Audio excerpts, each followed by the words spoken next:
I need to start with an apology. I messed up on the lore with my original Wampus video, and wanted to fix it immediately. Sorry about the confusion, but this one should be correct. My error was crossing the demon Awa with the Wampus that comes from the woman. It fully changes all aspects of the situation. I am sorry about the confusion.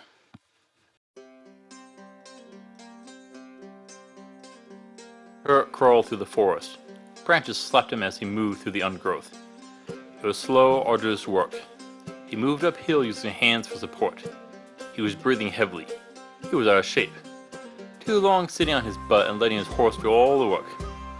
I guess this was his due. Yet, this was it. He needed one last thing before he could break the curse burn into his shoulder. Chimera fur, vampire dust, phoenix ashes, Tarask blood. One item left. They could buy them.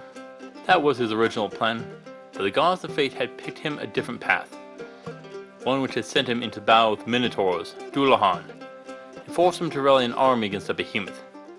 None of it was something he had ever done before. No, he would never have learned magic. It was clear that he was not the same man that left home to sell his goods, like he had done for years. After all this, he may retire. He wasn't young, though he did feel and look better than he had in years. Still, he wasn't young and dumb. He was old, and had plenty of coins saved up. Assuming his wife hadn't spent their savings.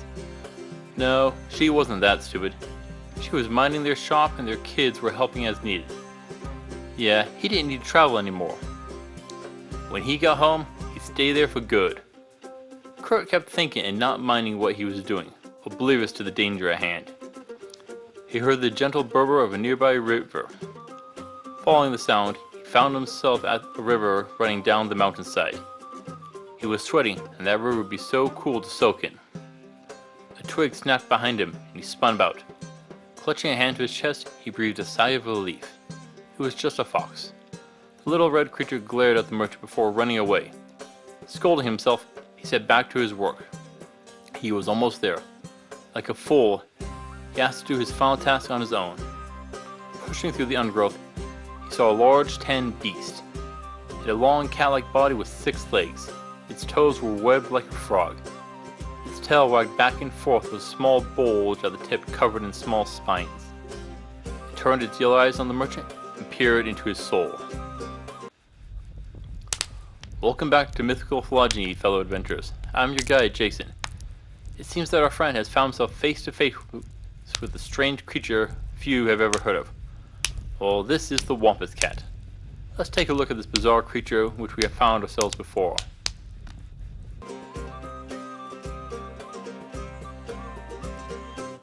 The Wampus cat has several names: Galley-wampus, Whistling wampus, and others. So what is this thing? The Wampus comes from North American mythology, particularly the Cherokee being the most common. Other tribes do have different tellings of it. As the story goes, the demon Awa plagued a village, devouring the dreams of children. They selected their greatest warrior and sent him out. No word came for a month until he wandered into the village, his mind gone. He couldn't speak, dress himself, or even help hunt. At best he would be able to pick berries, but nothing more complicated. His wife was distraught to see her husband in such a condition. She spoke with the elders in the village and offered to take revenge for her husband. They provided with her a salve to hide her scent, and a bobcat mask. She wandered into the forest, surviving off of berries for a week. Always she kept her mask on. One day she found the demon and surprised it. As soon as it saw her mask, it turned its magic on itself and drove the beast to insanity, where it clawed itself to death. She returned home still mourning her husband, for he would never recover. After returning to the village, eventually she became the guardian spirit of her tribe and was reformed into the Wampus. This story tells us much about the creature. Wampus is a creature resembling a mountain lion or cougar mixed with a dog. It has 6 legs, 4 for walking while 2 are for combat. Its toes are webbed to improve its swimming. The Wampus is an aquatic animal. It has a tail that ends in a small ball of fur with quills. Not that out of appearance compared to some of the other creatures we've met. Yet there is an issue in the origin. The woman suddenly changes into the Wampus near the end of the tale. Rather abruptly it seems, almost a footnote in the full length of the story. What is going on? The answer seems to lay within our story. When she faced the demon, its power rebounded back onto it. The demon went mad. There are two options here. The first is not all the magic of the curse was redirected to the demon, like a mirror in the sun getting hot even though it reflects the light. In option 2, in the demon's madness, it unleashed spells that were unformed and wild. A third option is that she chose to make the transformation due to seeing the state of her husband in the village every day. Regardless of which happened, what seems to follow is consistent. The demon's second curse was not very powerful and slow to act. It took time to cause the woman's appearance to change into that of a Wampus. Well, according to our tale, she wore a bobcat mask. How was this mask made? If it was made from leather, that could explain it. The spell could cause some of the DNA of the mask to be augmented into the woman's own genetics. But that doesn't give us a good answer. You see, the Wampus has 6 legs, but both a human and a bobcat have 4 limbs. The answer could come from the mask and any decorations on it. Potentially, there could have been fur from the paws that was used for ties or decorations. As the curse took effect, it would cause the decorative limbs to become true limbs. After that, we have the tail. It isn't a bobcat's tail, no, it has small quills on it. I think that they come from decorations on the woman's dress. Quills from a porcupine are often used to accent dresses. Now, that would be in the front of the outfit, in more common ceremonial garbs. This could be important because it would explain some of the mask decorations. If the curse effect did not happen for a while, the woman would have had time to return to her village for the transformation. With the demon bested, they would celebrate, and she would wear a ceremonial dress. That would explain all the facets of the Wampus, except for the webbed fingers. This I couldn't find an explanation for. The weight of a female cougar is about 120 pounds, comparable to most human women. After the transformation, I doubt her village would trust her. They would assume that she was a demon herself and chase her away. But the curse didn't influence her mind, and she remained around the village to protect it. In the years since her transformation, many have claimed to run into a Wampus. She is found near water sources or in forests. Many claim hostility from her. Is it because the people who meet her aren't from her tribe? Or could she be trying to ward people away from dangers? A demon that lurks in the shadows? A cursed object buried in the ground? Those are behaviors of a kind and caring person, yes? But to further complicate things, the Wampus has been seen in multiple areas, and often at the same time. It sounds as if there is more than one Wampus. All of Ewa's curses in the story, and my theory, haven't done anything to healing. Possibly, the Wampus has found a mate in a cougar or a bobcat in the years after leaving the village. Those we meet today are the descendants of the woman and bear a fragment of the curse.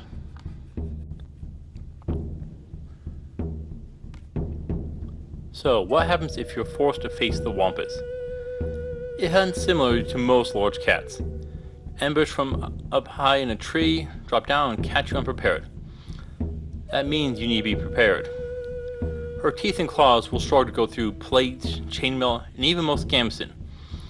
Overall, most large cats rely on bite to the throat, the jugular and carotid arteries. To protect them, a gorget or throat call is common in nights would prevent her from most of the attacks. If she can't bite your throat, she could try to drag you into the water. She can swim, but can you while fighting a 120-pound animal? She can smack you with the tail and the quills. They aren't big enough to do much damage, but will go through chainmail. Be careful, the Wampus is intelligent, and will fall for most tricks and traps. In a fight, I would choose a sword, spear, or axe in close quarter. The Wampus doesn't have a tough hide, and most weapons will cut through the fur. A well-placed arrow will also stomp a Wampus. Be careful, the Wampus is known only to use some of its legs to walk, and 2 are for fighting. That means weapons and grappling is on the table for it. There is a question with spells. The demon spell rebounded back because of the lack of eye contact, but could have left a defensive imprint into the fur. That means many spells won't take hold of the Wampus. They'll be resisted if not fully reflected. I haven't heard of any mages running across Wampus to test this theory.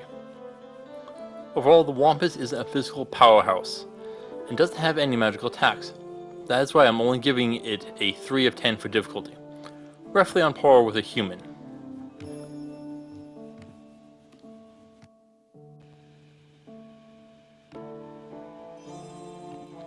So, you defeated the Wampus. What comes with it? The first is her fur. If it is resistant to magic, that would be invaluable to adventurers. Think about it. You got a leather jerkin on and you're fighting a mage who tries to jinx you, but instead they fall prey to their own spell. It could also work in a shield, perfect for a warrior trying to get in close against a mage. The next layer is in the meat. Like most predator meat, it will be fatty, but it is edible, marinating it, and you can remove the gameness from it.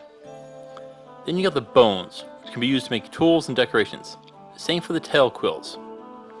But should you fight the Wampus, if she is trying to lure people away from danger, that could save your life. Also, you may be able to work with her. A skilled adventurer working alongside a Wampus, working to thwart a demon, it does sound nice. Now, if this is really a curse left by a demon, well, could you break it? Free her from her predicament? Would she join you? Pass on to the other side? I don't know.